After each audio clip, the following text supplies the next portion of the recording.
Okay, so if you are wanting your kids to submit a Google Doc with their journals, you have a few different options. I do want to just note that you could make an online journal where they don't have to attach any type of document or submit a Google Doc.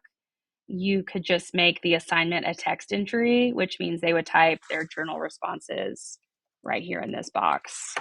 And that's that. I don't know how important the Google aspect of it is for you, but just know that you could do it this way and it eliminates the Google Doc feature for it and it will contain them all in one place. So like once everybody's submitted, I have some people, my poor children logged into this as my pretend students. But as you can see, once their submissions come through, even if you're not giving them a grade, it's just a really easy way to use SpeedGrader and just go through and read them, and it keeps them all in one spot. But that being said, if you want to incorporate the Google Doc aspect to it, when you go to create a new assignment, we'll just call it Online Journal Google Doc. You can type instructions here. This is where you can attach a rubric, whatever information you want them to have prior to completing the journal. Then down here, you're going to choose External Tool. If you already have the link to the Google Doc you want them to use, you can just paste it here, or you can just hit Find, go to Google Assignments, make sure it's your Azel Google, and then if you want to attach something that you already have, it'll pull up your Google Drive. And so you can attach a specific template or, whatever it is you want them to use, or you can just hit New Doc. So, like if you're doing this every day, you might just do a new doc. That way they can learn how to title it and date it and all that good stuff. It's totally up to you. This is where it lets you know that each student will get a copy. So when they log in, they'll see the same assignment, but then once they click it to start editing, Google will create them their own copy and then they will submit that to you privately. They can't see each other's work.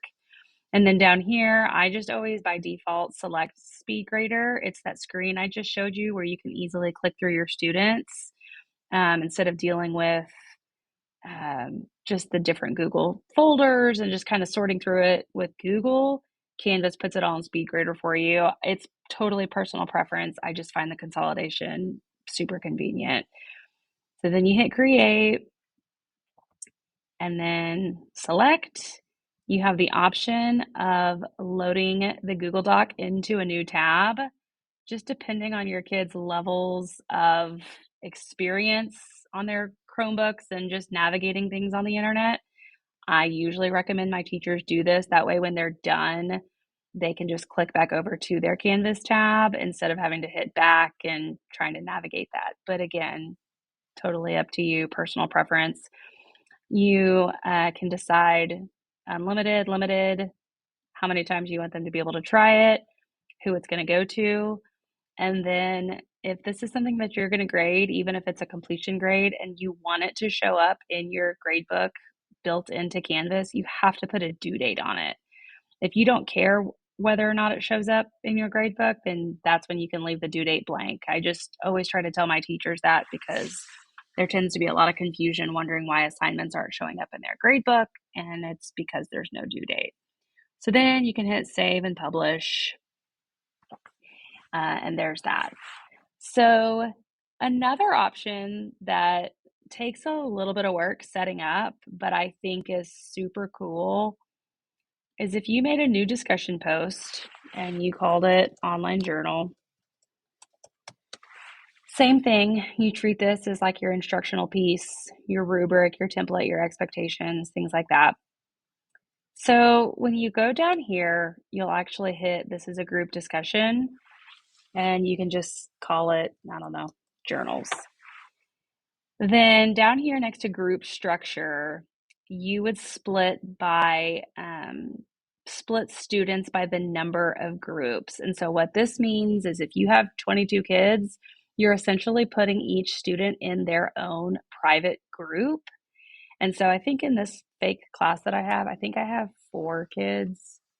So I'll hit 4 and then I'll kind of show you what it looks like. It's going to automatically assign kids in your group or kids in your class to the groups.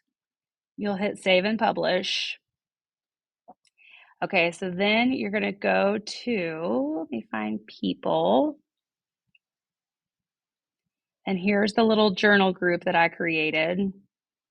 And as you can see, it's already assigned the students in my class to each journal number. So let's say if you have like student numbers, so you want Johnny, who's number one in your class, to be number one, you can drag them around. Like, I know River's number 17 in his first grade class, so I could drag him all the way down to number 17 if you care about that kind of thing. I would, so I just want to point that out because you can manipulate them after it's done. So there's that. So you've got your kids organized into these quote groups, even though they're all by themselves. And so then what you can do is you can go in and create new discussions and it assigns it to their group. So then it kind of turns into a private conversation between you and every single student in the class. And actually, if you wanted to, you could go on and edit the discussion to where the kids can actually attach a Google Doc to that. If you're dead set on wanting them to use the Google Doc, you could still integrate it with the discussion post setup here. So anyways, I thought that was a really cool option. It keeps it private between you and each student. You can leave them replies and things like that. So I haven't checked the time on this, but I feel like I'm rambling on. So I hope this gives you some ideas of things you could explore with Canvas, and I will get back to you about Workspace.